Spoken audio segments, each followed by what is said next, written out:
దేవుని యొక్క స్వచ్ఛమైన ఆయన జీవవాకులు మనతో పంచుకోవడానికి సిస్టర్ గారు మరి సునీత జాయ్ గారు మనం పంచుకున్నారు. మరి సిస్టర్ గారి గురించి చెప్పాలి అంటే నేను కూడా ఇప్పుడే తెలుసుకుని చాలా ఆనందపడుతూ ఉన్నాను, దేవుడు నయపరుస్తూ ఉన్నాను. అనేకమైనటువంటి తలాకులు కలిగినటువంటి మరి సహోదరి ఈరోజు మన యొక్క సంఘంలో మన మధ్య ఉండడం అది మనకు ఎంతో ఆశీర్వాదకరం. మరి సమయాన్ని అమ్మగారు చక్కగా వినియోగించుకుంటారు. సమయానుకూలంగా మనమందరం కూడా దేవుని వాక్యాన్ని మరి ఆలకిస్తూ, అలాగే దానికంటే ముందుగా మనందరం కూడా మరి ప్రభు సన్నిధిలో అమ్మగారిని ఆహ్వానిస్తూ మనందరం ఇక్కడ ఆరాధనలో నడిపిస్తూ దేవుని వాక్యంలోకి మరి నడిపించాల్సిందిగా సోదరి గారి ప్రేమతో ఆహ్వానిస్తున్నాను. అందరూ మనం వేచి ఉన్నాం.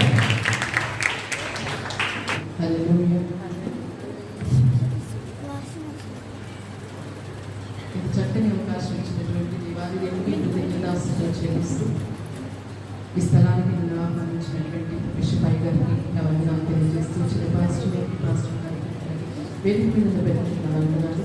కూడి వచ్చినటువంటి మీ అందరికీ కూడా శుభాలు వందనాలు తెలియజేస్తూ ఒక నిమిషం మౌనంగా మన హృదయాన్ని సిద్ధం చేసుకుని ఆరాధన చేద్దామండి. ఎవరు మా వైపు చూడొద్దు, కళ్ళు మోసుకుని స్త్రీలైతే ముసుగులు ధరించి భక్తి శ్రద్ధతో దేవుని ఆరాధించుకుందాం. ఎఫ్ మైనర్ హల్లెలూయా. ఎవ్వరు మా వైపు చూడదు, ప్రతి ఒక్కరిని దేవుడు దర్శించే సమయం. హల్లెలూయా. కళ్ళు మోసుకుని దేవుని ఆరాధించుకుందాం.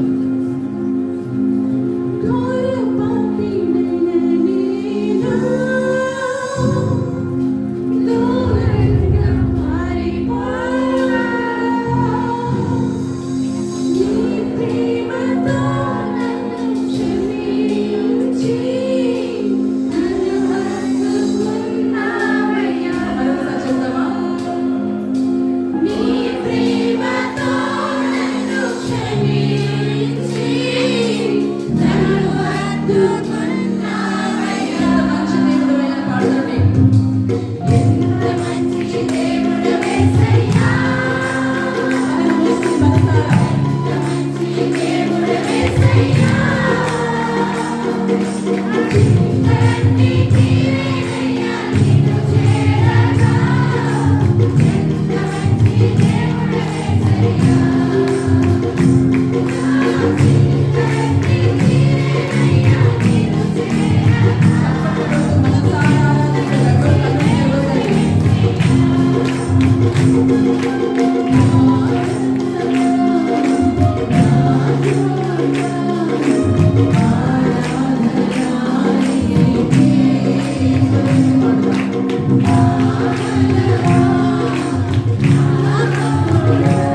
సంతోషం.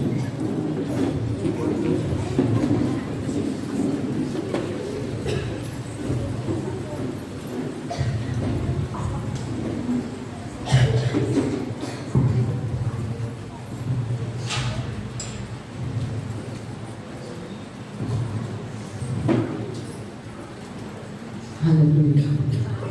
సంతోషంగా ఉన్నవారు ఒకసారి గట్టిగా హల్లెలూయా చెప్తామా? దేవుని సన్నిధిని అందరూ అనుభవించాలండి. చాలా మంది కళ్ళు మూసుకోలేదు, ముసుగులు వేసుకోలేదు. మమ్మల్ని చూస్తూ ఉన్నారు. భక్తి శ్రద్ధతో ఆరాధించాలి దేవుడిని. అప్పుడే ఆయనకి సంతోషం. ఆయన ఆకాశ మహాకాశాలు పట్టజాలిన దేవుడు. భూమి ఆయన పాదపీఠం అంటున్నాడా? ఆయన పాదాల పీఠం అంటున్నాడా? పాదపీఠం అంటే ఒకే పాదం సరిపోయింది, 2 పాదాలకి కాదు. అలాంటి శక్తిమంతుడైన దేవుడు మనం ఆరాధిస్తున్నప్పుడు మంటి వారము భక్తి శ్రద్ధలతో మర్యాదతో దేవుని మనం ఆరాధించుకోవాలి. ఇక నేను ఎవరిది నా కోసం చిన్నగా 2 నిమిషాలు చెప్తాను. నా పేరు సునీత జాయ్. నేను యానాం నుంచి వచ్చాను. మాది పాండిచేరి స్టేట్. నేను లోగడ కంప్లీట్ మినిస్ట్రీకి రాకముందు 600 క్యాసెట్స్ పాడాను నేను దేవుని పాటలు. నా 6వ తరగతి నుంచి నేను all India radio A grade ఆర్టిస్ట్ని. దూరదర్శన్లో పాడాను, చాలా టీవీ ఛానల్స్లో పాడడం జరిగింది. సినిమా పాటలు పాడే ప్లేబ్యాక్ సింగర్ అవ్వాలనుకున్నాను. ఎక్కువ తీసేయమ్మా. సినిమా పాటలు పాడేటువంటి ఒక ప్లేబ్యాక్ సింగర్ అవ్వాలి అని అనుకున్నాను. చిత్రలాగా అయిపోవాలి అనుకున్నాను. అందుకని సినిమా పాటల కాంపిటీషన్స్ కానీ, జానపద గేయాలు కానీ, లలిత సంగీతం కానీ ఎక్కడికి వెళ్ళినా ఈ కాంపిటీషన్స్లో పాడుతున్నప్పుడు నాకు ఎక్కడికి వెళ్ళినా స్టేట్ ఫస్ట్లు, నేషనల్ ఫస్ట్లు ఎక్కడికి వెళ్ళినా. ఇది కాక పొలిటికల్ మీటింగ్స్కి, అలాగే కల్చరల్ ప్రోగ్రామ్స్కి నేను యాంకర్గా వ్యవహరించేదని సుమా గారితో కూడా నేను స్టేజ్ షోస్ చేయడం జరిగింది. ఈ క్రమంలో వెళుతున్నప్పుడు యాక్టింగ్ ఆఫర్స్ కానీ, అలాగే ప్లేబ్యాక్ సింగింగ్ కానీ, డబ్బింగ్ కానీ, టీవీలో యాంకరింగ్ పాత్రలు కానీ నాకు పిలిచారు చాలామంది. కానీ వీటన్నిటికంటే దేవుని సన్నిధిలో ఈ తలాంతలన్నీ వాడటమే నాకు ఇష్టమయ్యి దేవునికి సమర్పించుకుని నేను ముందుకు కొనసాగుతూ ఉన్నాను. నా యవ్వన స్థితి నుంచి కూడా ఎక్కడ నా పరిశుద్ధతను పాడు చేసుకోలేదు. నా పవిత్రతను కాపాడుకుంటూ ఇప్పుడు నాకు 45 సంవత్సరాలు. నా చిన్నతనం నుంచి కూడా ఇప్పటి వరకు ఎక్కడ నా పరిశుద్ధత పాడు చేసుకోకుండా దేవుని మహిమార్థమై బ్రతుకుతూ ఉన్నాను. ఇది ఎందుకు చెప్తున్నానంటే ఎవరినో తీసుకొచ్చేసారు పాస్టర్ గారు అనుకుంటారు, అందుకని చెప్పాల్సి వచ్చింది. నాకు ఇన్ని టాలెంట్స్ ఉన్నా, నాకు డ్రాయింగ్ కూడా వచ్చు. మిమ్మల్ని అలా కూర్చోబెట్టి నేను వేసేస్తాను. ఆ టాలెంట్ కూడా దేవుడు నాకు ఇచ్చాడు. ఇదంతా కూడా దేవుడి యొక్క ఉచిత కృపలో వచ్చింది తప్ప నేను ఎక్కడ నేర్చుకున్నవి కాదు. అలాగే మీ అందరికీ నా పాట తెలుసు. నాకంటే ముందు నా పాట మీకు తెలుసు. ఏమిచ్చి రుణం తీర్చును నా యేసయ్య అనే పాట మీకు తెలుసు. స్తుతి స్తోత్రం ఐడియా ఉంది పాట. నా బ్రతుకంతా 1999లో పాడాను ఈ పాట. ఒరిజినల్ సింగర్ నేను. అలాగే ఇంకో పాట ఉంటుంది. అయ్యా నిన్నొక్కసారి నేను చూడాలి. ఈ పాట కూడా తెలిసి ఉంటుంది, చాలా మంది సంఘాలు పాడుతుంటారు. సో ఆ పాడిన వ్యక్తినే నేను. ఇంకా నావి మిగతా పాటలు చెప్పాలంటే మీకు తెలియదు. కొత్త వాళ్ళు పాడేస్తున్నారు కాబట్టి మీకు తెలియదు, అందుకని చెప్తున్నాను. ఇక నేను 10 సంవత్సరాల నుంచి నశించిపోతున్న ఆత్మల కోసం ప్రతిరోజు ఉపవాస వ్రత దినాల్లో ఉంటాను. నాకు ఏదో కావాలని నా కోరికల కోసం నేను ఫాస్టింగ్స్ ఉంటాను. దేవుడు శిలువలో త్యాగం అయిపోయారు కాబట్టి ఆయన భారాన్ని పంచుకోవాలని నశించిపోతున్న ఆత్మల కోసం మాత్రమే నేను ఉపవాసంలో ఉంటూ ఉంటాను. ఎవ్రీడే 3 hours పడుకుంటాను, ఒక పూటే తింటాను, మిగతా టైం అంతా ప్రార్థనలో ఉంటాను. మీకులాగే నాకు పనులు ఉన్నాయి. నేను కూడా ఆడపిల్లనే, ఇంటి బాధ్యతలు నాకు ఉన్నాయి. నా పనులన్నీ ఒక టైం షెడ్యూల్లో పెట్టుకొని మిగతా టైం అంతా దేవుని సన్నిధిలో గడుపుతూ ఉంటాను. ఎందుకంటే స్త్రీ ద్వారానే ఒక ఇల్లు కట్టబడాలన్నా కూర్చబడాలన్నా స్త్రీలతోటే ఉంది. మనం కరెక్ట్గా ఉంటే మగవాళ్ళు ఎప్పుడు కరెక్ట్గానే ఉంటారు. ఎందుకంటే వాళ్ళకి 1,00,000 బాధ్యతలు ఉంటాయి. ఇంటి మేనేజ్మెంట్ చూసుకోవడమే కాకుండా పిల్లల భవిష్యత్తు, భర్తకి సహకారిగా ఉంటూ ముందుకు వెళ్ళాలి. ఇక్కడ ఎక్కువ మంది స్త్రీలు ఉన్నారు కాబట్టి చెప్తున్నాను. ఈ చిన్న వయసు నుంచి ఉపవాసాల్లో ఉండేదని. పిల్లలు ఎంత వయసు ఉందో ఆ వయసు నుంచి మా అమ్మ నాన్నగారు నన్ను తాతగారింటికి పంపించినట్టు పంపించేవారు చర్చ్కి మార్నింగే. నేను క్యాథలిక్ బ్యాక్గ్రౌండ్ నుంచి వచ్చిన అమ్మాయిని. తర్వాత దేవుడిని తెలుసుకుని వాక్యము ప్రకారంగా నేను నడుచుకుంటూ ఉన్నాను. చిన్న వయసులోనే బైబిల్ ఇచ్చేవారు. ఉపవాసం అనగా దేవునితో దగ్గరగా నివాసం చేయడం అని మా తండ్రి గారు చెప్పడం వల్ల నేను మార్నింగే బైబిల్ తీసుకుని ఉదయకాలం 6 గంటలకి చర్చ్కి వెళ్ళిపోయి, వాచ్ కూడా ఉండేది కాదు నాకు ఆ టైంలో. 6 o'clockకి పక్షులు చెట్ల మీద వచ్చినప్పుడు ఇప్పుడు 6 అయ్యింది అని అనుకుని అప్పుడు నేను వెళ్ళేదాన్ని. మా చర్చ్ ఫాదర్స్ అనేవారు, మంచినీళ్ళు కూడా తాగవా, పెద్దయ్య గారిలాగే ఉండేవారు. కేరళ నుంచి వచ్చిన ఫాదర్స్ అనమాట, సేమ్ పెద్దయ్య గారు లాగా ఉండేవారు. సో వాళ్ళు అనేవారు, ఇంత చిన్న పిల్లవి మంచినీళ్ళు కూడా తాగకుండా ఎలా ఉంటుంటే, నేను ఇట్లనే ఉంటాను పాస్టర్ గారు, ఫాదర్ గారు అని అనేదాన్ని. వారితో ఎండింగ్ ప్రే చేయించుకుని వెళ్ళిపోయాను. అలా చిన్నతనం నుంచి భక్తి జీవితంలో కొనసాగుతూ అప్పటి నుంచి ఇప్పటికీ క్రమంగా పెంచుకుంటూనే ఉన్నాను. కానీ ఎక్కడా నేను పడిపోలేదు, ఎక్కడ ఏ ప్రలోభాలకి పడిపోలేదు. ఈవెన్ నా మొహాన్ని పౌడర్ కూడా రాసుకున్నాను. అంటే దేవుడిచ్చిన ఈ రూపానికి మెరుగులు దిద్దకూడదని, ఎందుకంటే నా కంఠంలో ఎలా ఉండాలో ఆయనకి తెలుసు. నేను ఐబ్రోస్ చేయించుకోవాల్సిన పని లేదు, నా లిప్స్ ఏ కలర్లో ఉండాలి, నా హెయిర్ ఏ కలర్లో ఉండాలి, నా శరీరం అంతా కప్పుకుంటూ, దేవదూతలే కప్పుకుంటున్నాయి కదా శరీరం అంతా, అలాగా కవర్ చేసుకుంటూ దేవునికి మన వాక్యము హృదయంలో ఉందంటే వాక్యానుసారంగానే నడుస్తాం తప్ప లోకంలో ఏదొచ్చినా మనకి అట్రాక్ట్ అవ్వం. ఇది నా గురించి మీకు బ్రీఫ్గా చెప్పాను. ఇక వాక్యంలోకి వెళదాం. ఈరోజు మనం క్రిస్మస్ జరుపుకుంటున్నాం కదా. నేను ఇప్పుడు కొన్ని పాయింట్స్ చెప్తాను, మాకు ఆ పాయింట్స్ని బట్టి మిమ్మల్ని అడుగుతాను. ఎందుకంటే యూత్ ఉన్నారు కాబట్టి మీరు నేర్చుకోవాలి కాబట్టి నేను కొన్ని పాయింట్స్ చెప్తాను, మళ్ళీ ఆ పాయింట్స్ మిమ్మల్ని అడుగుతాను. జాగ్రత్త కలిగి మీరు నేర్చుకోవాలని మనం చేస్తూ ఉన్నాను. అయితే మనం ఇది క్రిస్మస్ పండుగని కొనియాడుతూ ఉన్నాము. ప్రపంచంలో ఏ ప్లేస్కి వెళ్ళినా ఈ ఆనంద మాసంలో క్రిస్మస్ సందడి కనపడుతూ ఉంటుంది. నవంబర్ 25 నుంచి డిసెంబర్ 25 వరకు, అలాగే జనవరి నెల, పై నెలలో కూడా చాలా మంది చేస్తూ ఉంటారు. ఈ క్రిస్మస్ సీజన్ వచ్చినప్పుడు ఏం చేస్తారంటే మన ఇళ్లలో కానీ చర్చ్లో కానీ మొత్తం అన్ని దులిపేస్తారు, పెయింటింగ్స్ వేయిస్తాము, చక్కగా మరి సీరియల్ సెట్ లైటింగ్ పెడతాము, రకరకాల విద్యుత్ దీపాలంకరణ చేస్తూ ఉంటాము.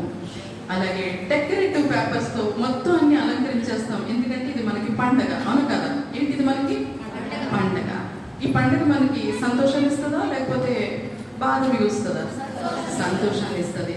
అలాగే కొంతమంది ఏం చేస్తారంటే పశువుల పాక కట్టి దాంట్లో చిన్న చిన్న బొమ్మలు పెట్టి దేవుడు ఇలా పుట్టారు అని చెప్పడం కోసం చర్చ్లో పెడతారు, ఇంట్లోనే పెడతారు. అలాగే ఇలా మంచి ట్రీ పెడతారు, స్టార్స్ పెడతారు. అలాగే ఇంకా స్త్రీలు అయితే ఎక్కువగా వస్త్రాలకి ఖర్చు పెడతారు. రాక ఓకే పండుగ సంవత్సరానికి వస్తుంది కాబట్టి కొనాలనుకున్నవన్నీ ఈ టైంలోనే కొనేస్తారు, అవును కదా?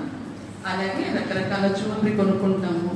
ఆ తర్వాత రకరకాల పిండి వంటలు తయారు చేయించుకోవాలనుకుంటాము. పల్లెటూరులో జరిగితే ఇప్పుడంటే కొనేసుకుంటారు, కానీ పల్లెటూరులో అయితే చక్కగా పిండి వంటలు 1 వారం 10 రోజుల నుంచే స్టార్ట్ చేస్తారు. అలాగే చుట్టాలను రప్పించుకోవడం, కూతుర్ని అల్లుడిని రప్పించుకోవడం, లేదా కొడుకు కోడల్ని రప్పించుకొని చక్కగా సందడిగా అదంతా వెళుతూ ఉంటారు. అలాగే చర్చ్కి వచ్చేటప్పటికి క్యారల్స్ అని, క్యాండిల్ సర్వీస్ అని, క్వయర్ అని, కేక్ కటింగ్ అని ఇవన్నీ ఉంటాయి మన సెలబ్రేషన్స్లో. అయితే ఇది మనకి సంతోషాన్ని ఇస్తుందా ఇవ్వదా? ఇస్తుంది కదా. అయితే ఈ సంతోషంలో డాన్సులు ఉంటాయి, స్కిట్లు ఉంటాయి, పాటలు ఉంటాయి. పాటలు చక్కగా ఆధ్యాత్మికంగా లీనమై పాడుతుంటాం. ఇప్పుడు డాన్స్లు స్కిట్లు ఉంటాయి. దానివల్ల మీరు అలసిపోతారా లేదా? డాన్స్ చేసి అలసిపోతారు కదా. ఎగరడం వల్ల అలసిపోతారా లేదా? స్కిట్లు వేయడం వల్ల గొంతంతా అలసిపోయి వెళ్తుంది. ఇప్పుడు ఎన్ని చేస్తున్నాం కదా, ఇక్కడ దేవునికి మహిమ వెళుతుందా? మనం ఇన్ని చేసాము, దేవునికి ఎక్కడైనా సంతోషం కలుగుతుందా? చెప్పండి, చెప్పాలా? మనస్ఫూర్తిగా చెప్పండి. ఇది చెప్పాలని చెప్పొద్దు. కలగదు కదా. ఎందుకు కలగదంటే ఆయనకి మన మధ్యలో లేడు. తిండి మన పొట్ట కోసం తింటాము, అలంకరణ మన కోసం చేసుకున్నాము. ఇవి కూడా మా క్రిస్మస్ ఈ రోజు అని తెలియడం కోసం 10 మందికి మన క్రైస్తవులు దేవుని నమ్ముకున్నాను ఈ ట్రీ వల్ల, స్టార్ వల్ల, డెకరేషన్ వల్ల, అన్నిటి వల్ల తెలుస్తాయి, అవును కదా. ఇప్పుడు ఈ పండుగ వాతావరణం అంతా మన సంతోషం కోసం చేసుకుంటున్నాం. అయితే దేవునికి సంతోషం ఇచ్చే పండుగ ఉంటుంది బైబిల్లో, తెలుసా మీకు? పరలోకంలో పండుగ. క్రిస్మస్ వల్ల మనం చేసే యాక్టివిటీస్ వల్ల కాదు, కానీ దేవునికి ఇష్టమైనటువంటి ఒక పండుగ ఉంది. లేఖనం ఒకసారి చూద్దామండి. పరిశుద్ధ గ్రంథం నుంచి లూకా సువార్త 15:7 ఒకసారి తీయండి. దేవుడు ఇష్టపడేటువంటి, సంతోషించేటువంటి పండుగ, పరలోకంలో పండుగ. లూకా 15:7.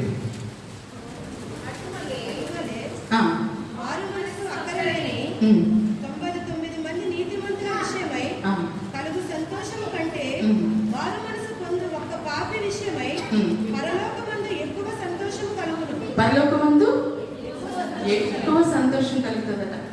ఈ పండుగ వల్ల కాదండి, 99 మంది నీతిమంతుల విషయమై కాకుండా ఒక్క పాపి విషయమై మారు మనసు వస్తే పరలోకంలో అధిక పండుగ. ఇప్పుడు ఇవన్నీ చేయడం వల్ల పండుగ జరుగుతుందా? అక్కడ సంతోషం కలుగుతుందా?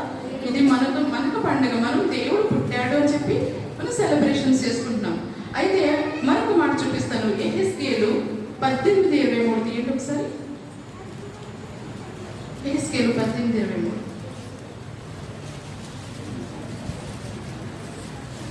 దుష్టుల మరణము నందుట చేత నాకేమాత్రమైన సంతోషము కలుగునా? వారు తమ ప్రవర్తనను దిద్దుకొని బ్రతుకుటయే నాకు సంతోషము. చూసారా? దుష్టులు మరణం నందుట ఆయనకి ఏమాత్రం సంతోషం లేదట. ఎందుకంటే ఏ ఒక్కరు నరకానికి వెళ్ళిపోకూడదు అని ఆయన ఉద్దేశం అండి. అసలు దేవుడు సంతోషించే పండుగ ఏంటంటే పాపి మార్పు. ఏంటండి? పాపి మార్పు. నీతిమంతులు 99 నీతిమంతుల కంటే ఒక్కరు మారు మనసు పొందిన ఆయనకి ఎక్కువ సంతోషం ఇస్తుంది. అయితే ఈ క్రిస్మస్ అంటే అర్థం ఏంటంటే క్రైస్ట్ మాస్, అంటే క్రీస్తుకి ఆరాధన. ఇప్పుడు క్రీస్తుకి ఆరాధన ఏమైనా జరిగిందా మన పండుగలో? లేదు కదా. క్రీస్తుకి ఆరాధన. అయితే యేసు ప్రభు వారి లోకానికి నరావతారిగా వచ్చినప్పుడు ఎవరు మాట్లాడుకోకూడదు, సైలెంట్గా ఉండాలి, భక్తి శ్రద్ధలతో ఉండాలి. అయితే దేవుడు ఈ లోకంలో పసిబాలుడుగా పుట్టినప్పుడు ఫస్ట్ ఆరాధించింది ఎవరంటే దేవదూతలు పాటలు పాడి దేవుని స్తుతించారట. తర్వాత జ్ఞానులు కూడా ఆయన్ని ఆరాధించినట్టుగా చూస్తాం. అలాగే గొర్రెల కాపర్లు వచ్చేసి ఆరాధన భావంతో తరించారట. అయితే ఇక్కడ మనం ఏం చేస్తామంటే పశువుల పాక కట్టి దాంట్లో యేసు ప్రభు వారి బొమ్మను పెట్టి, మరియను పెట్టి, యేసబ్బు గారిని పెట్టి, దేవదూతలు, గొర్రెలు, ఇవన్నీ జ్ఞానుల్ని పెట్టేసి అలంకరిస్తాం. క్రీస్తు పుట్టారు అని మాత్రమే మనం పండుగ చేస్తున్నాం. కానీ అసలు క్రీస్తు ఈ లోకానికి ఎందుకు వచ్చారు అనేది మనం మననం చేసుకోం.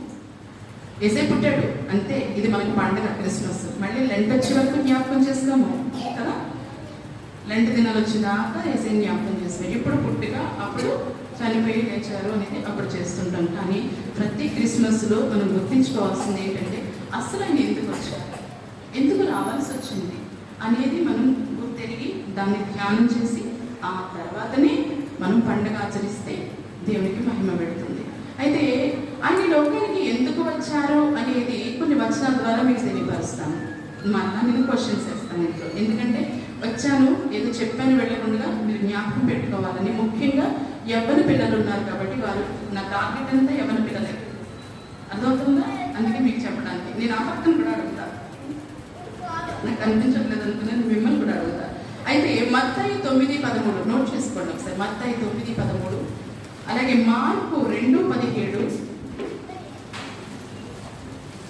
మత్తయి 9:13, అలాగే మార్కు 2:17, అలాగే లూకా 5:32.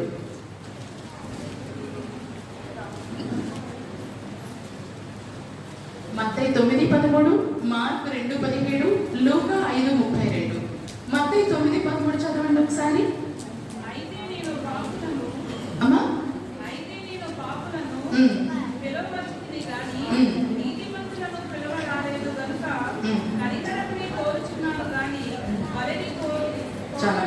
చాలండి. అయితే నేను పాపులను పిలువ వచ్చేది. దేవుడి లోకానికి ఎందుకు పుట్టారు? ఫస్ట్ పాయింట్, పాపులను పిలువ వచ్చేది. రాసుకోండి, నేను మళ్ళీ అడుగుతాను ఇవన్నీ కూడా. మొట్టమొదటి పాయింట్ ఏంటంటే నేను పాపులను పిలువ వచ్చేది, నీతిమంతులు కాదు. ఎందుకంటే రోగులకి వైద్యుడు అవసరం, కానీ చెప్పాలి మారు మనసు పొందుటకే నేను పాపులను పిలవచ్చాను అంటారు. అలాగే మత్తయి 10:35 ఒకసారి చూసినట్లయితే, మత్తయి 10:35. చిన్న బిడ్డలారా మాట్లాడకండి, వినండి, శ్రద్ధగా వినండి. మత్తయి 10:35 ఒకసారి చెప్పండి. ఒక మనుషునికి వాని తండ్రికి, కుమార్తెకును, ఆమె తల్లికి, కోడలికి, ఆమె అక్కకును విరోధము పెట్టవచ్చుని. అంటే ఏంటి? గొడవలు పెట్టడానికి వచ్చాడు. అని అనుకుంటారు కదా. ఎలాంటి గొడవలు? ఇప్పుడు అత్త కోళ్ళకి పడదు, భర్తకి భార్యకి పడదు, తల్లికి బిడ్డకి పడవదు. అలాంటి గొడవలు పెట్టడానికి వచ్చాడా యేసయ్య? కాదండి. ఇప్పుడు కోడలు యేసయ్య నమ్ముకుందనుకోండి, ఇంట్లో భర్త వ్యతిరేకం అవ్వచ్చు. కూతురు దేవునికి దగ్గరయ్యి చర్చ్కి వెళ్తానంటే తల్లి వ్యతిరేకత చూపించవచ్చు, లేదా కొడుక్కి తండ్రికి వైరం రావచ్చు. సువార్త పక్షంగా ఎవరైతే ఉంటారో వారికి వారి ఇంటి వాళ్ళే శత్రువులు అయిపోతారు. అది విరోధం పెట్టవచ్చుది అంటే. ఇప్పుడు ఫస్ట్ పాయింట్ ఏం చెప్పాను? పాపం పెట్టవచ్చాడు. రెండో పాయింట్ ఏంటి? విరోధం పెట్టవచ్చు. ఇక మూడో పాయింట్లోకి వెళ్తామండి. మార్కు 10:45. మార్కు 10:45 చూడండి ఒకసారి. మనిషి కుమారుడు అమ్మా, పరిచారము చేయించుకున్నట్టుకు రాలేదు గాని పరిచారము చేయుటకును. ఎందుకు వచ్చారట? పరిచారము చేయుటకు వచ్చారట. అలాగే దాని వెంటనే ఇంకొక మాట ఉంటుంది. మార్కు 10:45లోనే 4వ పాయింట్ రాసుకోండి. ఆ నెక్స్ట్ లైన్ చదవండి. పరిచారం చేయుటకు తర్వాత అనేకులను ప్రతిగా విమోచన క్రయధనముగా తన ప్రాణము ఇచ్చుటకు వచ్చినని. చాలండి. సమస్త మానవాళి పాప ప్రక్షాళనకే ఆయన ఈ లోకానికి వచ్చారు. అంటే విమోచన క్రయధనముగా తన ప్రాణం ఇచ్చడానికి ఆయన ఈ లోకానికి వచ్చారు. అర్థమవుతుందా? ఎందుకోసం వచ్చారు? First point. రెండవది, మూడవది పరిచారం చేయటం. నెక్స్ట్ నాలుగవది విమోచన క్రయధనముగా తన ప్రాణం ఇచ్చుటకు ఆయన వచ్చారట. అలాగే మరొక మాట చూద్దామండి. లూకా 4:18 ఒకసారి. లూకా 4:18. ప్రభు ఆత్మ నా మీద ఉన్నది, బీదలకు సువార్త ప్రకటించుటకై ఆయన నన్ను అభిషేకించును. చాలండి. బీదలకు సువార్త ప్రకటించుటకై. బీదలకు సువార్త మనం ప్రకటించుటకు అంటే ఆధ్యాత్మిక పేదరికంలో ఉన్న వారికి సువార్త ప్రకటించుటకు దేవుడు ఈ లోకంలో పుట్టడం జరిగింది. అలాగే నెక్స్ట్ వెంటనే ఉంటుంది ఇంకొక లైన్ చదవండి. లూకా 4:18లోనే నెక్స్ట్ లైన్. చాలమ్మా. చెరలో ఉన్న వారికి విడుదలను అంటే చెడు వ్యసనాలు అనేటువంటి చెరలో ఉన్న వారికి విడుదల ఇవ్వడానికి ఆయన ఈ లోకంలోకి రావడం జరిగింది. వెంటనే ఇంకొక వర్డ్ ఉంది చదవండి. గుడ్డివారికి చూపంటే స్వస్థత కార్యం అనుకుంటున్నారా? కాదు. ఆధ్యాత్మిక గుడ్డితనం ఉన్న వారికి ఆయన విడుదల ఇవ్వడానికి వచ్చారనమాట. గుడ్డి వారి చూపుకు కలుగునని ప్రకటించడానికి వచ్చారంట. అలాగే నెక్స్ట్ లైన్ చదవండి. అంతే చాలమ్మా. రకరకాల సమస్యల్లో పాప బంధకాల్లో ఉన్న వారిని ఆయన విడిపించడానికి వచ్చారు. నలిగిన వారిని విడిపించుటకు అంటే దాని అర్థం. ఇప్పుడు ఎన్ని పాయింట్లు చదువుకుందాం? 7 8 రాసుకోవట్లేదు కదా. మొట్టమొదటి పాయింట్ ఏం చెప్పాను? రెండో పాయింట్, మూడో పాయింట్, 4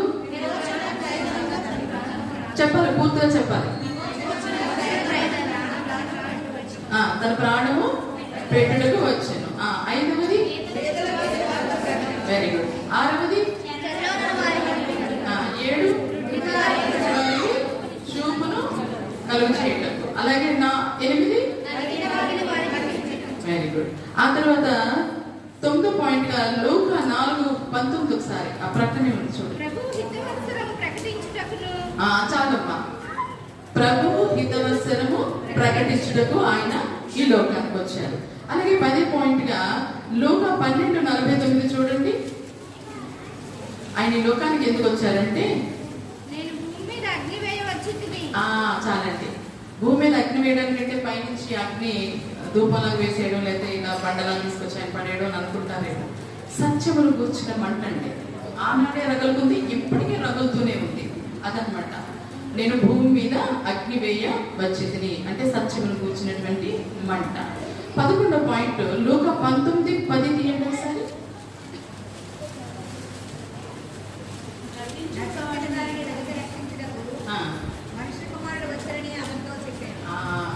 రక్షించిన దాన్ని వెనక్కి రక్షించుటకు ఆయన లోకానికి ఆదేశారండి. అలాగే 12వ పాయింట్ గా యోహాను 6:38 ఒకసారి తీద్దాం. యోహాను 6:38.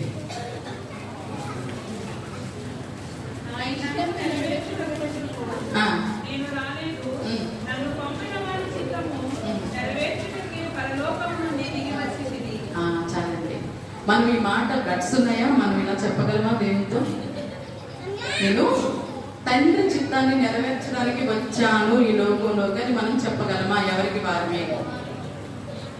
వింటున్నారా? ఒకసారి గట్టిగా దేవుని హల్లెలూయా చెప్తామా? హల్లెలూయా. కొందరు ఎలక్ట్గా లేరు, నవ్వుకుంటున్నారు. నా కంట్లో పడ్డారు. మన మంచి దేవుడు ఉన్నాడండి. దేవుని మాట అనుగాల దేవుని మాటను వింటున్నాం. మనం ఇక్కడ భక్తి శ్రద్ధలతో వినాలి. మరొక దినం మనకు ఉంటుందో లేదో తెలియదు. మరొకసారి చదువు. యోహాను 6:38.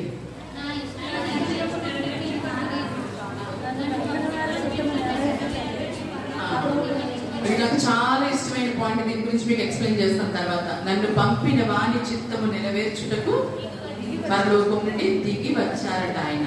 అలాగే 13వ పాయింట్గా యోహాను 10:10 తీయండి. యోహాను 10:10.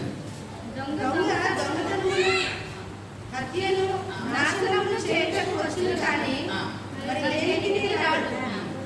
గొర్రెలకు జీవము కలుగుటకును అది సమృద్ధిగా కలుగుటకును నేను వచ్చితినని మీతో నిశ్చయముగా చెప్పుచున్నాను. జీవము సమృద్ధిగా ఇవ్వడానికి ఆయన ఈ లోకానికి వచ్చారటండి. అలాగే యోహాను 12:47 ఒకసారి చూస్తే, యోహాను 12:47. ఎవడైనా నా మాటను వినను వాటిని గైకొనుకొండిన ఎడల నేను అతనికి తీర్పు తీర్చను. నేను లోకమునకు తీర్పు తీర్చుటకు రాలేదు గాని లోకమునకు రక్షించుటకే వచ్చి తిని. ఎందుకు వచ్చారటండి ఆయన? లోకమును రక్షించుటకు వచ్చారట. అలాగే యోహాను 18:38 ఒకసారి తీయండి.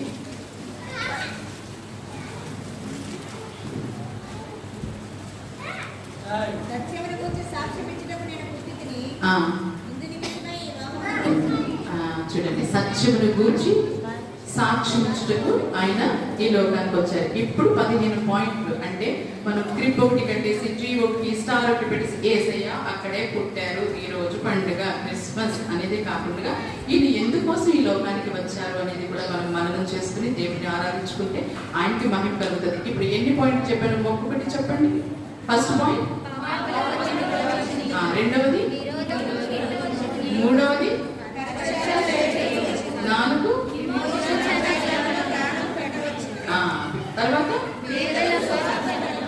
తర్వాత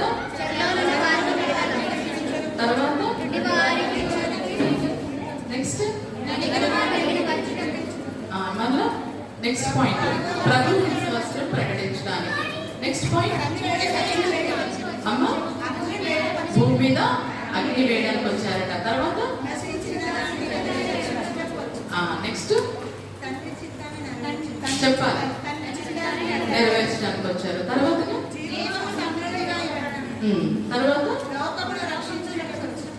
తర్వాత అదండి. దేవుడు ఇన్ని విషయాల నిమిత్తమై ఈ భూలోకానికి శరీరధారిగా వచ్చారు.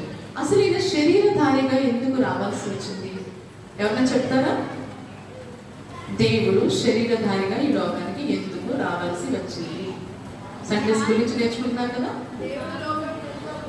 ఎస్, అది కరెక్టే అమ్మా. దేవుడు సృష్టి అంతటిని చేసి అన్ని బాగున్నాయని ఆయనకు అనిపించింది. తన స్వరూపంలో నరుని మంటితో తయారు చేసి తనకి సాటైన సహాయంగా స్త్రీని నిర్మించి అన్ని ఫ్రూట్స్ తినమన్నాడు ఆయన. ఒక ఫ్రూట్ తినొద్దని ఒక ఆజ్ఞ జారీ చేశారు ఆయన. ఎంత ప్రేమించాడంటే ఆదాము అవ్వగారిని ఎంతో ప్రేమించి అన్ని ఫ్రూట్స్ అన్నిటి మీద అధికారం ఇచ్చి ఆ మంచి చెడ్డలు తెలివించు ఫలం ఏదైతే ఉందో ఆ పండుని తినొద్దని చెప్పి, అది చాలా చూడడానికి చాలా బాగుంది. కానీ వీళ్ళ విధేయతను పరీక్షించడానికి దేవుడు అది తినొద్దు అని చెప్పారంతే. వీళ్ళ విధేయతగా ఉంటారా లేదా అని అంతే. పరీక్షిస్తే వాళ్ళు ఏం చేశారు, దేవుడు ఆజ్ఞని అతిక్రమించి పండు తినేశారు. తినిన తర్వాత ఇక్కడ దేవుడికి వ్యతిరేకంగా తయారైపోయారు. అప్పుడు పాపం ఎంటర్ అయింది. క్రమంగా ఆ పాపము లోకంలో విస్తరించడం ప్రారంభించింది.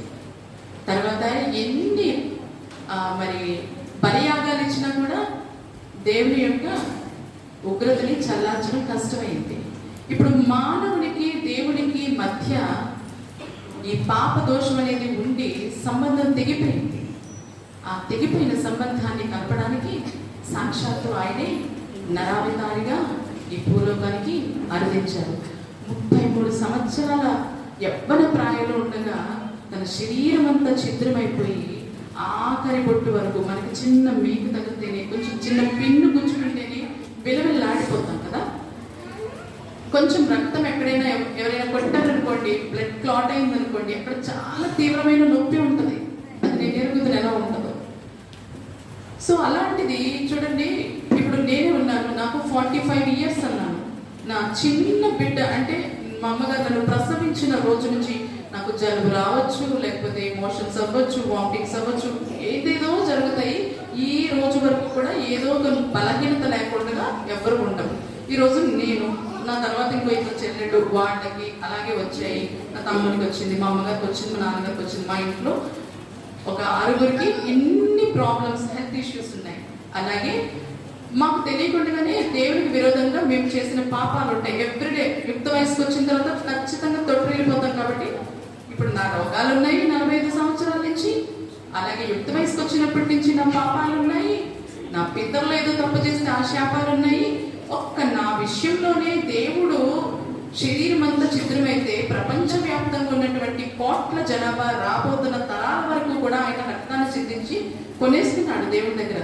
ఇలాంటి ఒక్క 33 సంవత్సరాల 33.5 సంవత్సరాల యవ్వన ప్రాయంలో ఉన్నటువంటి ఒక వ్యక్తి మీద రాబోతున్న తరాల వరకు ఉన్నటువంటి జనాంగం యొక్క రోగాలు, పాపాలు, శాపాలు ఆయన శరీరంలో ఉంటున్నప్పుడు చూడండి, దేవుడు పరిశుద్ధుడు కాబట్టి పాపమును కనీసం చూడలేడు ఆయన. అలాంటప్పుడు యేసయ్యను ఎంతో ప్రేమించాడు. యేసయ్య సాక్షాత్తు తండ్రికి కుమారుడు కదా. కానీ సిలువలో ఉంటున్నప్పుడు ఆయన చేతులు వదిలేశాడు. ఎందుకంటే యేసుప్రభు వారు పాపపు ముందుగా తయారైపోయారు. యేసుప్రభు వారు ఎలా తయారయ్యారని చెప్పాను, వినట్లేదు కొంతమందికి అడుగుతున్నాను. పాపపు ముద్దగా తయారైపోయింటే రాబోతున్న తరాల వరకు ఉండేటువంటి శాపాలు, రోగాలు, పాపాలు మనం ఏదైతే ఉన్నాయో అవన్నీ ఆయన భరించడానికి ఆయన శరీరం మీద వేసుకున్నారు అదంతా. అప్పుడు దేవుడు అంటాడు కదా, తండ్రి తండ్రి నా చెయ్యలా విడిచితివి అంటాడు. ఎందుకంటే ఈ పాపకు ముద్దగా మారిపోయినటువంటి ప్రభువారి శరీరం చూస్తున్నప్పుడు సాక్షాత్తు తండ్రి కుమారుని చేతిని వదిలేశాడండి. అర్థమవుతుందా? హల్లెలూయా, హల్లెలూయా. అలర్ట్గా ఉండట్లేదు, అందుకే మీకు మధ్యలో ఇలా చెప్పాల్సి వస్తుంది. సో ఈ రీతిగా ఆయన ప్రాణం అర్పించడానికి లోకానికి వచ్చి దేవునికి మనకి మధ్య ఉండేటువంటి సంబంధాన్ని మరలా కొనసాగించడానికి ఆయనే బలి పశువుగా మారాడు. నిజానికి చెప్పాలంటే లేఖనాల నెరవేర్పు కోసమే ఆయన భూలోకానికి రావడం జరిగింది. అలాగే ఆయన మరణించడానికే వచ్చారండి. మన మీద విపరీతమైన ప్రేమ ఆయనకి. ఆయనకి ఎంత ప్రేమ అంటే, మనల్ని ఎంత ప్రేమించాడంటే తన బిడ్డనే ఈ లోకంలోకి పంపించి చంపేయడం కూడా సిద్ధమయ్యాడండి. దేవుడు ఎంత ప్రేమ అంటే ఆయనకి. ఇప్పటికీ కూడా మనం మారుతామని ఆయన కనికరం చూపిస్తున్నాడు. కనికరం కలిగినటువంటి తండ్రి దీర్ఘశాంతం వహిస్తున్నాడు.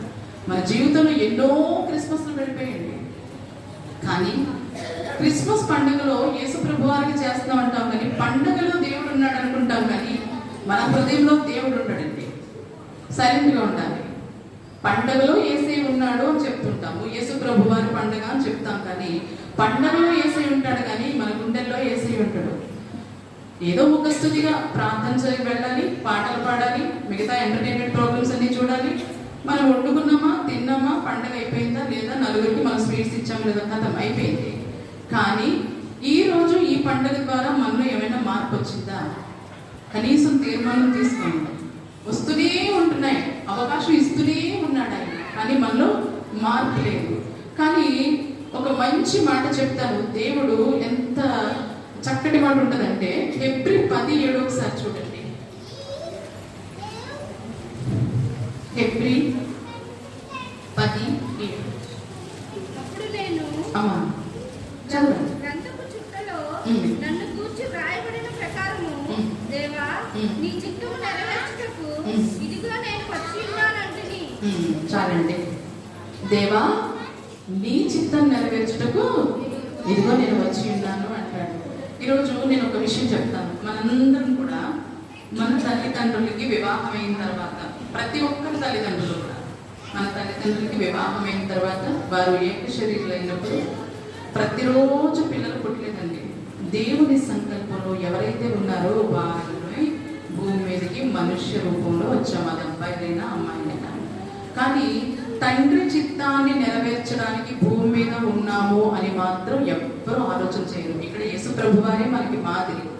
కామ్గా వినాలి, వర్తమానం కామ్గా వినాలి. తండ్రి చిత్తాన్ని నెరవేర్చడానికి దేవుడు నేను వచ్చాను అని చెప్తున్నాడు. ఈ భూలోకంలో వట్టిగా మనం పుట్టేయలేదు. దేవుని పని లేకుండా మనం పుట్టలేదు. లోకస్తులు చాలా మంది ఉన్నారు, కానీ మనందరం కూడా దేవుని సత్యాన్ని ఎరిగి రక్షణ తీసుకుని బాప్తిస్మా తీసుకుని ఈరోజు దేవునికి ఎంతో కొంత వినయ విధేయతతో భక్తి శ్రద్ధలతో దేవుని ఎడల భయంతో వాక్యానుసారంగా నడుస్తున్నాం. కానీ సాతాను ప్రతిసారి మనల్ని గలిబిలి చేసి లోపల పడేస్తూ ఉంటుంది. ఈజీగా పడిపోతాం మనం, మానవులు కదా. కానీ బలహీనత విషయమై దేవుని సన్నిధిలో మనం ఉపదల చేసుకుని తండ్రి బలహీనత తీసే నీకు నాకు మంచి అంటుండకూడదని మనం అడిగినప్పుడు తప్పక దేవుడు విడుదలిచ్చేస్తాడు. అంతేగాని పడిపోతున్నాం కదని అస్మాటు పడిపోతాం. కానీ ఇక్కడ ఏం చెప్తారంటే తండ్రి నీ చిత్తాన్ని నెరవేర్చడానికి నేను వచ్చాను లోకానికి అని ధైర్యంగా చెప్పాడు. ఈ మాట కూడా మనం చెప్పొచ్చు. ఎందుకంటే మన దినములు మనకంటే ముందే అక్కడ గ్రంథంలో రాయబడి ఉన్న ఏ రోజు ఏది జరగాలనేది దేవుడు ఆల్రెడీ రాసి పెట్టారు. మీకు ఒక చెప్పనా, 3 గంటల సినిమాలు ఎంతమంది చూస్తారు ఇక్కడ? Very good. అమ్మెత్తింది, ధైర్యంగా ఎత్తింది. సినిమాలు ఎవరు చూడరా ఇక్కడ? చూస్తారు కదా, చిన్నప్పుడు చూసారు కదా. 3 గంటల సినిమాలో హీరో హీరోయిన్స్ అని, లవర్స్ అని, విలన్ అని, ఇంకా కామెడీ క్యారెక్టర్స్ అని ఉంటాయి. నేను చిన్నప్పుడు చూశాను, అందుకే ఒప్పుకుంటున్నాను. సో ఈ క్యారెక్టర్స్ లో 3 గంటల సినిమాకి అవార్డ్స్ ఇస్తారని లేనమై నటించేస్తారు. నిజంగా వీళ్ళు భార్యాభర్తల, నిజంగా ఇతను విలన్నా, ఇతను నిజంగా కమేడియన్నా అనుకుంటాం. ఆ షార్ట్ వచ్చినప్పుడు మాత్రమే వాళ్ళు నటిస్తారు, కానీ అవార్డ్స్ కోసం నటిస్తారు. 3 గంటల సినిమా. ఇప్పుడు మనకి ఎన్ని సంవత్సరాలు? ఒక 50 ఏళ్ళు వచ్చాయనుకుందాం. ఈ 50 ఏళ్లలో గట్టిగా బ్రతికే కరుణను కూడా మనందరం జయించి బ్రతికేసాం. ఈ మనకి ఒక ఆడపిల్లనే తీసుకుందాం. ఫస్ట్ ఇలాంటి చంటి బిడ్డ పాత్ర, వీళ్ళకి కల్మషం తెలీదు, తల్లిదండ్రులు చెప్పినట్టు వింటారు. యుక్త వయసుకు వస్తాను. ఒక కూతురుగా మీరు మీ తల్లిదండ్రుల్ని మోసం చేయకుండా ఉన్నారా? కరెక్ట్గా క్యారెక్టర్లో నటించారా? ఒక కొడుకుగా, యవ్వనస్తులైనటువంటి ఒక కొడుకుగా ఉండి తల్లిదండ్రుల్ని మోసం చేయకుండా, దేవుడిని ఎలాగో మోసం చేస్తాం, దేవుడు చూసి క్షమిస్తాడని ధైర్యంతో ఉంటాం. తల్లిదండ్రుల్ని మోసం చేయకుండా కొడుకు క్యారెక్టర్, కూతురు క్యారెక్టర్లో కరెక్ట్గా ఉన్నారా లేదా చెక్ చేసుకోండి. నెక్స్ట్ పెళ్ళి అవుతుంది. ఒక భర్తగా, ఒక భార్యగా మీ క్యారెక్టర్ కరెక్ట్గా చేశారా? భర్తను మోసం చేస్తున్నారా? భార్యను మోసం చేస్తున్నారా? ఆ క్యారెక్టర్ని కూడా ఒకసారి చూస్తారా? మీకు మార్క్స్ అన్ని ఇక్కడ ఉంటాం, ఇక్కడ మోసం చేస్తాం, కానీ పైన ఉంటాయండి అసలు. దేవుడు చెప్తాడు, నీకు భార్య క్యారెక్టర్ ఇచ్చాను, భర్త క్యారెక్టర్ ఇచ్చాను, అయిపోయింది. తర్వాత ఈ భార్య భర్త అనేది ఒక ఇంటికి వెళ్తారు. అక్కడ అన్న క్యారెక్టర్ ఉంటుంది, తోడల్లుడి క్యారెక్టర్ ఉంటుంది, మామయ్య క్యారెక్టర్ ఉంటుంది, బావగారి క్యారెక్టర్ ఉంటుంది, మామగారి క్యారెక్టర్ వస్తుంది. అలాగే ఆడవాళ్ళైతే అత్తగారు, కోడలు, ఆడపడుచు, వదిలి గారు, తోటికోళ్ళు, మరదలు, ఇలాంటి క్యారెక్టర్స్. ఈ క్యారెక్టర్స్ లో మోసం చేయకుండా కరెక్ట్ గా మీరు నటించారా లేదా? ఎందుకంటే దేవుడి లోకానికి మిమ్మల్ని పంపించి ఒక పేరు పెట్టి మిమ్మల్ని ఇక్కడికి ఆయన సంకల్పంలో, జగత్తు పునాది వేయబడక మునిపి ఆయన సంకల్పంలో ఎవరైతే ఉన్నారో వాళ్ళని భూమి మీదకి రప్పించాడు. మన అమ్మా నాన్నలు ఏకశిరులైన ప్రతిసారి పిల్లలు ఇవ్వలేదు. వాళ్ళందరూ దేవుని చిత్తంలో లేరు, వాళ్ళు లేరు, మనం మాత్రమే ఉన్నాం. ఒక కూతురుగా నేను తండ్రికి తల్లికి మోసం చేయకుండా ఉన్నాను లేదా చూసుకోవాలి. నేను మోసం చేశాను. మా అమ్మ మాట ఎక్కువ ఎదిరించేదాన్ని చిన్నపిల్లలు, ఎందుకంటే అది చికెత్తుంటే అదే చేసేదాన్ని. కాబట్టి నేను కరెక్ట్గా కూతురుగా ఆ తర్వాత క్యారెక్టర్స్ అన్ని కరెక్ట్గా చేసుకుంటూ వచ్చాను. ఇప్పుడు నాకు ధైర్యంగా ఉంది. ఒకవేళ దేవుడు అని పిలిచినా మిగతా విషయాల్లో నాకు మార్కులు వేసేస్తాడు దేవుడు, ఎందుకంటే నా క్యారెక్టర్ని కరెక్ట్గా నటించాను. సినిమాని చూసుకొని మీరు అనుకోవాలి, వాళ్ళు అంత బాగా చేశారు, బెస్ట్ యాక్టర్స్ అవార్డు వచ్చేసిందని తప్పట్లు కొట్టేస్తాం. మనం అసలు సంతోషపడిపోతాం. మనకు తెలిసిన యాక్టర్స్ ఎవరైనా ఉంటే, యాక్టర్ ఉంటే. మరి మన క్యారెక్టర్లో మనం కరెక్ట్గా నటించామా? మీ ఇంట్లో మీరు అనుకోవచ్చు మీ అత్తగారికి మీ కోడలికి అత్తగారికి పడదు, తల్లికి బిడ్డకి పడదు. ఇలాంటి జరుగుతున్నప్పుడు మీరు ఒకటే ఆలోచించాలి, వాళ్ళలో హైడింగ్ స్పిరిట్ ఏది ఉందో దాన్ని చూడాలి మీరు. అప్పుడు మీరు ప్రేమించగలుగుతారు. ఎందుకంటే ఇన్ని తప్పులు చేస్తున్న మనల్నే దేవుడు ప్రేమిస్తున్నాడు కదా, మట్టితో చేస్తున్నాడు. ఒక టీవీ మనం పెట్టుకుంటే అది మన మాటే వినాలని రిమోట్ ఆన్ చేస్తాము, మన ఇష్టం వచ్చి ఛానల్ పెట్టుకుంటాం. మరి దేవుడు చేతిలో ఉన్నటువంటి మనం దేవుడి మాట వింటున్నామా? ఎవరు ఎందుకండి? మీ పిల్లలు మీ మాట వినకపోతే బాగా కొడతారు, తిడతారు. మీ మాట వినేంత వరకు వాళ్ళని హింసించేస్తారు. చంటి బిడ్డలు ఏడుస్తారు, మళ్ళీ మామూలు అయిపోతారు. మరి దేవుడు కనుక మనల్ని పట్టడం ప్రారంభిస్తే మనం ఏమైపోతాం? ఎప్పుడైనా ఆలోచించారా? కనికరం చూపిస్తున్నాడండి, దీర్ఘశాంతం ఇస్తున్నాడు తండ్రి కదా ఆయన. మారుతారు. ఎన్ని క్రిస్మస్లు వచ్చినా మారు, ఎన్ని న్యూ ఇయర్లు వచ్చినా మారు, మళ్ళీ మామూలు 31st ఒక తీర్మానం, ఒక ప్రామిస్ కార్డ్ తీసుకుంటాం. వచ్చేసింది మన వాగ్దానం, ఇంకేం లేదు, దేవుడు రక్షించేస్తాడు మనల్ని. వాగ్దానాల కార్డులు అన్ని కూడా బ్లెస్సింగ్ కార్డ్స్ ఇస్తారు, అన్ని కూడా ఆశీర్వాదాలే ఉంటాయి దాంట్లో. ఆ ఆశీర్వాద కార్డు తీసుకుని ఈ సంవత్సరం ఇది జరుగుద్ది అని అనుకుంటాం, కానీ అసలు మనం ఇలా చేయకూడదు, అలా చేయకూడదు. ఒక మంచి తీర్మానం మీరు తీసుకుంటే పరలోకంలో పండగ అయిపోతుందండి. అందుకే ఇందాక చదివించాను, 99 నీతిమంతుల కంటే ఒక్క పాపే మారు మనసు దేవునికి ఎక్కువ సంతోషం ఇస్తుందట. అలాగా మనలో ఉన్న బలహీనత ఏదో అది వదిలిపెట్టేయండి. ఈ క్రిస్మస్ లో నేను ప్రేరణతో చెప్తున్నాను, ఈ క్రిస్మస్ లో మీకు దేవునికి మధ్య ఆయాసకరంగా ఏదైతే ఉందో దాన్ని విడిచిపెట్టడానికి ప్రయత్నించండి. ఆ బలహీనత నుంచి మీరు బయటకు రాలేకపోతే ప్రభువా ఉపవాసం ఉండండి, ప్రభువా ఈ బలహీనత నుంచి నేను బయటపడలేకపోతున్నాను, ఖచ్చితంగా నేను సహాయం చేస్తాను. ఇంట్లో సమాధానం లేదు అంటే అప్పుడు యేసయ్య లేడని అర్థం. ఇప్పుడు ఒక ప్రోడక్ట్ మనం కొన్నామంటే మాన్యువల్ బుక్ ఇస్తాడండి, అది చదివిన తర్వాతే ఫోన్ అయినా దేనైనా మనం ఆపరేట్ చేస్తాం. మన జీవితాన్ని సరి చేసుకోవడానికి బైబిల్ అతి ముఖ్యమైనటువంటి విలువైనటువంటి బైబిల్ మనకి ఇచ్చారండి. ఎలా ప్రవర్తించాలి, ఎలా నడుచుకోవాలని. రోజు వాక్యం చదివితే వాక్యానుసారంగా నడుస్తున్నప్పుడు మనలో ఉన్న అన్ని చచ్చిపోతాయండి. లోకం నుంచి సెపరేట్ అయిపోతాం, దీనత్వంలో ఉంటాము. అవతల వాడు మనం కొడుతున్నా, మన కోపం దూషిస్తున్న, ఉమ్మేస్తున్న మనకి అసలు రాదు. నాకు యేసయ్యలో నచ్చిన గుణం ఏంటంటే, శిలువ మీద నేను అది నేర్చుకుని నా జీవితంలో అవలంబించడం ప్రారంభించాను. నేను చేతకాని దాన్ని అనుకుంటారు జనాలు, తిరుగుబాటు చేయట్లేదు, గొడవ పెట్టే వాళ్ళకి ప్రతిగా నేను మాట్లాడలేదు అని అనుకుంటారు. కానీ నా దేవుణ్ణి గెలిపించడానికి నేను ఓడిపోతాను. ఎందుకంటే యేసు ప్రభు వారు తండ్రి యొక్క చిత్తాన్ని నెరవేర్చడానికి భూమి మీద ఓడిపోయాడండి. ఆయన తలుచుకుంటే తండ్రికి మొర పెడితే ఆయన రక్షించడానికి దేవదూత సైన్యం అంతా రాదా? వస్తుందా? వస్తుంది. కానీ అలాంటప్పుడు తండ్రి చిత్తాన్ని నెరవేర్చడానికి ఆయన వచ్చాడు. శ్రమని అనుభవించడానికి కూడా ఇష్టపడ్డాడు ఆయన. మనకి శ్రమ వచ్చినా, సంతోషం వచ్చినా సంతోషంతో దాన్ని స్వీకరించాలి. బ్రహ్మ నీకు స్తోత్రం చెప్పాలండి. సాతానుడు ఓడిపోతాడండి. ఏది వచ్చినా కానీ ఆయన అనుమతి లేకుండా మన దగ్గరికి ఏది రాదు. మీరు స్పిరిచువల్గా ఉంటారు కొందరు. ఇందులో స్పిరిచువల్గా ఉన్నప్పుడు నేను ఇంత ప్రార్థన చేస్తున్నాను, ఇంత వాక్యం చదువుతున్నాను, ఇంత కరెక్ట్గా వాక్యానుసారంగా జీవిస్తున్నాను, మా అత్తగారే ఎందుకు నాకు ఇంత ఏడిపించేస్తుంది, లేదా నా భర్తే ఎందుకు ఇంత నన్ను బాధిస్తుంది, నా భార్యే ఎందుకు ఇంత శాడిజం చూపిస్తుంది, నేను ఏం పొరపాటు చేశానో అని మీరు అనుకుంటారు. కానీ మీ వీక్ పాయింట్ ఎవరో వాళ్ళలోకి సాతాను పెడతారు, వెళ్ళి వాళ్ళ ద్వారా మీకు మాటలు వస్తాయి. అప్పుడు మీరేం చేస్తారంటే మౌనంగా దేవునికి అప్పచెప్పాలి. వాళ్ళలో ఉన్నటువంటి ఆ బ్యాడ్ స్పిరిట్ ఏదో మీరు చూడాలి తప్ప ఆ వ్యక్తిని చూడొద్దు, ఆ వ్యక్తిని దూషించొద్దు. మంచి తీర్మానం తీసుకొని ఇక్కడ ఎవరి కోసమో దేవుడి మాటలు చెప్పిస్తున్నారు. అస్సలు దూషించండి, ప్రతి దూషణ చేయదు. దేవుడికి అప్పగించి మౌనంగా చిరునవ్వు నవ్వి పక్కకు వచ్చేయండి. ఎందుకంటే ఇక్కడ దేవుడిని గెలిపించండి. ఎందుకంటే సాధారణ యోబు గారి విషయంలో ఎలాగైతే దేవుడి దగ్గర పర్మిషన్ తీసుకుని వచ్చిందో మన కోసం కూడా వాడు పర్మిషన్ తీసుకుని వస్తాడు, ఖచ్చితంగా వస్తాడు. అప్పుడు మనం దేవుడిని గెలిపించడానికి మనం మౌనంగా ఉండి దేవుడిని శ్రమలో కూడా స్తుతించడం చేయాలి. ఎందుకంటే ఇక్కడ యేసు ప్రభు వారే మనకి మాదిరి. తండ్రి చిత్తాన్ని నెరవేర్చడానికి నేను భూమి మీదకి వచ్చానని చెప్పి ఎంత దారుణమైనటువంటి మరణమో ఆయనకి తెలుసు. తప్పించుకోవడానికి లేదు, కానీ ప్రభు చిత్తం నెరవేర్చడానికి ఆయన లోకానికి వచ్చాడు. కాబట్టి మనము కూడా ప్రభువాన్ని మాదిరిగా తీసుకుని ఆయన చిత్తం. ఇప్పుడు ఇన్ని సంవత్సరాలు అయిపోయి ఇక నెక్స్ట్ ఏంటో తెలియదు. కరోనాలో కూడా మనం బ్రతికాము, మనం ఏం అవ్వలేదు. మన వాళ్ళు సొంత వాళ్ళు చాలా మంది చనిపోయారు. కానీ మనల్ని జీవంతో ఉంచాడు అంటే దేవుడికి ఏదో ఉద్దేశం ఉంది మన ద్వారా.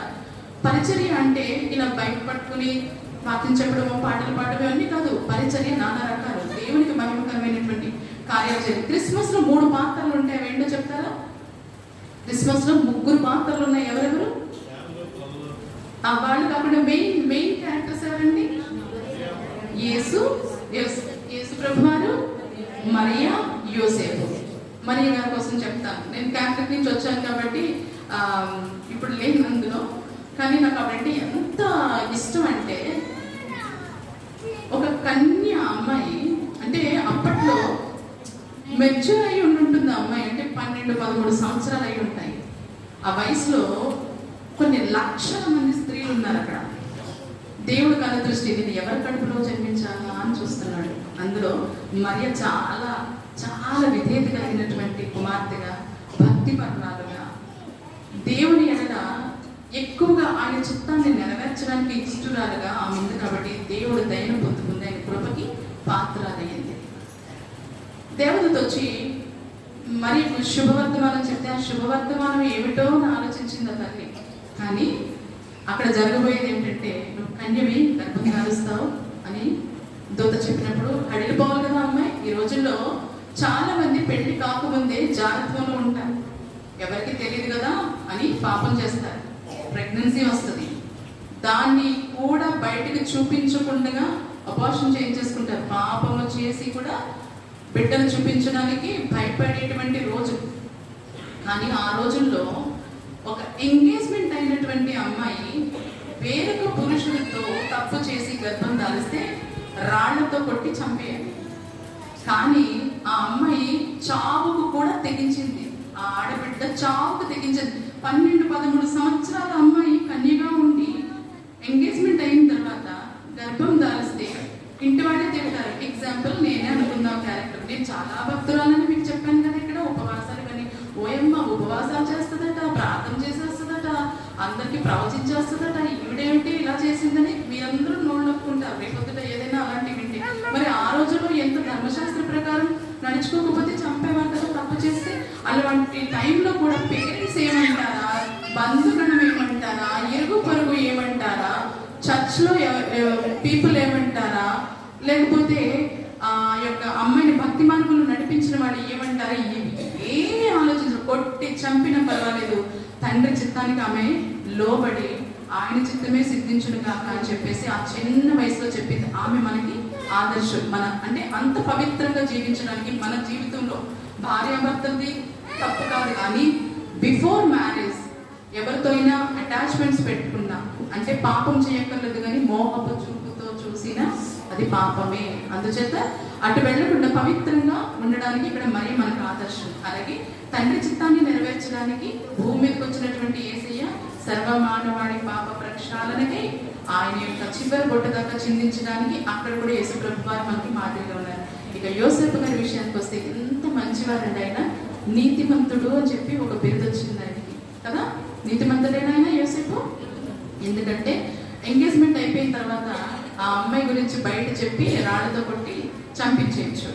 కానీ ఆ రోజు ఏమైందంటే దూత వచ్చి చెప్పిన తర్వాత రహస్యంగా వదిలేద్దాం అనుకున్నాడు. ఆ అమ్మాయిని అవమానపరచకూడదని. ఎంత మెచ్యూరిటీగా ఆ అబ్బాయి మైండ్ ఉంది, ఎంత మెచ్యూర్డ్ మైండ్ అండి యోసేపు గారి.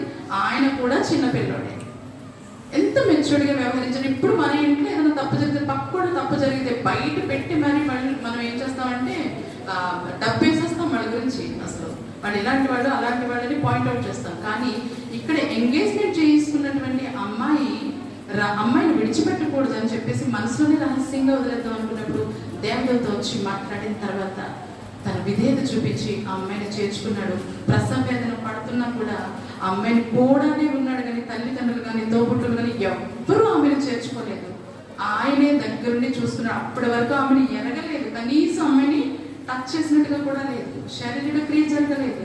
కానీ బాధ్యతగా దేవుడు ఇచ్చిన మాట కోసం లోబడి అమ్మాయిని చేర్చుకోమన్నప్పుడు సాక్షాత్తు ప్రభువారే పుడుతున్నారని తెలిసి ఆ అబ్బాయి నీతిమంతుడిగా ఉండి ఆమె ప్రసవించేంత వరకు తోడున్నాడు. నిండు చుల్లాలు గాడిద మీద కూర్చొని వెళ్తున్నప్పుడు ఎంత సఫర్ అయి ఉంటుంది ఆడవాళ్ళకి మనందరికీ తెలుసు, నొప్పులు పడే స్త్రీలకు తెలుసు.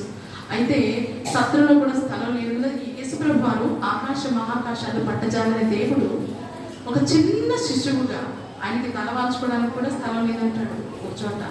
శిశువుగా కనీసం పశువుల పాకలో కూడా లేదు, కానీ ఒక తొట్టిలో ఆయన ఎంత కంపు కొడుతుంది అలాంటి ప్లేస్లో. ఎందుకోసం అలా వచ్చాడు అంటే మన యొక్క పాపాలని శాపాలని తీసేసి తండ్రికి మన మీద ప్రేమ పుట్టించడానికి, ఆయనకి మనకి మధ్య ఉన్నటువంటి ఆ పాప దోషాన్ని తీసివేయడానికి ఈ లోకానికి నరావతారిగా వచ్చాడండి ఆయన. అర్థమవుతుందా? నా మాటలు అర్థమయ్యాయా? ఎందుకంటే అది నిజమైనటువంటి పండుగ. ఇవన్నీ ఆలోచన చేసి ఇలాగా ఆచారంగా ఏదో సాంప్రదాయంగా చేస్తున్నాం అనేటువంటి పండుగ కాకుండా ఈ క్రిస్మస్ రోజున మరియను, యేసుప్రభు వారిని, అలాగే యేసుప్రభు గారిని గుర్తెరిగి ఆయన ఈ లోకంలోకి ఎందుకు వచ్చాడు, ఏం చేశాడు త్యాగం అనేది గుర్తెరిగి అప్పుడు మనం పండుగ ఆచరిస్తే దేవునికి మహిమ కలుగుతుందండి. అంతేగాని ఇలాగా డెకరేషన్స్ కానీ, స్కిట్స్ కానీ, ఇంకోటి కానీ వీటి వల్ల దేవునికి సంతోషం అయితే రాదు.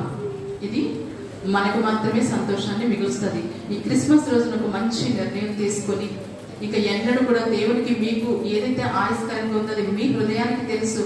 వాక్యానుసారంగా మీరు నడుస్తున్నప్పుడు మీకు తప్పేదో ఎవరో చెప్పక్కర్లే, మీకే తెలిసిపోతుంది. దాన్ని విడిచిపెడతారు. ఆ తర్వాత యేసయ్యని మీ హృదయంలో చేర్చుకున్న తర్వాత మీ జీవితాలు చాలా ఫలవంతంగా ఉంటాయి. మీరు అనేక మందికి ఆదర్శంగా, మాదిరికరంగా ఉంటారు. ఒక మంచి మాట ఉంటుంది, ద్వితీయోపదేశకాండం అనుకుంటాను, నన్ను ప్రేమించి నా ఆజ్ఞలు లేకుంటే 1000 తరాల దాకా కరుణించువాడనై ఉన్నాను అని అంటారు. ఇప్పుడు మీరు మీ జనరేషన్ని, మీ పిల్లల్ని, ఆ పిల్లల్ని చూస్తారు, తర్వాత తరాలను మీరు చూడరు. కానీ ఇప్పుడు మీరు కరెక్ట్గా బ్రతికితే మిమ్మల్ని బట్టి రానున్న తరాలను దేవుడు జ్ఞాపకం చేసుకుని కనికరిస్తాడండి. అలాగా మీరు పుట్టిన తర్వాత అరే మా నాన్నమ్మ ఎంత తప్పు చేసిందో, మా అమ్మమ్మ ఎంత, అందరూ అమ్మమ్మలో నాన్నమ్మలో తాతయ్యగా అవుతారు. మా నాన్నమ్మ ఎంత తప్పు చేసి ఉంటుందో అందుకే మాకు ఈ శాపాలు వచ్చి పడ్డాయి. మా అమ్మమ్మ ఎంత చేసిందో, మా నాన్నమ్మ ఎంత, మా తాత ఎంత తప్పులు చేశాడో అందుకే మా జీవితాలు తగలడ్డాయి అంటూ ఉంటారు. అలాంటివి రాకుండా మా నాన్నమ్మ గారి ప్రార్థన వల్ల, మా అమ్మమ్మ గారి ప్రార్థన వల్ల, మా తాతగారి ప్రార్థన వల్ల మేము ఇలా ఉన్నాము, ఇలా దీవించబడ్డాము, అలాంటి సాక్ష్యం మీ జీవితాల్లో ఉండాలి.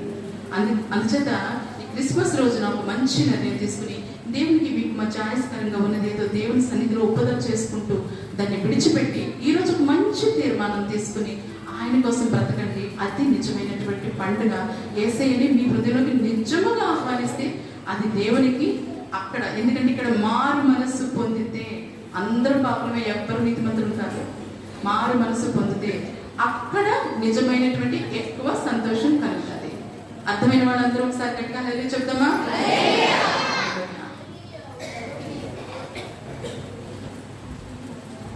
ఒకసారి అందరూ లేచి నిలబడినట్లయితే చిన్న ప్రార్థనతో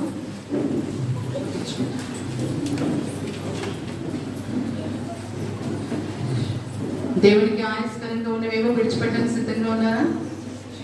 నిజంగా మీకు టీవీ అడిక్షన్ ఉండొచ్చు, అది దేవునికి మీకు మధ్య సీరియల్స్, సినిమాలు, cell phone, reels, Facebook, WhatsApp ఏది ఉన్నప్పటికీ కూడా ఆయాస్కరంగా, లేదా మీ ఇంట్లో వాళ్ళు ఎవరినైనా మీరు ఇబ్బందులు పెడుతున్నారేమో వాటన్నిటి నుంచి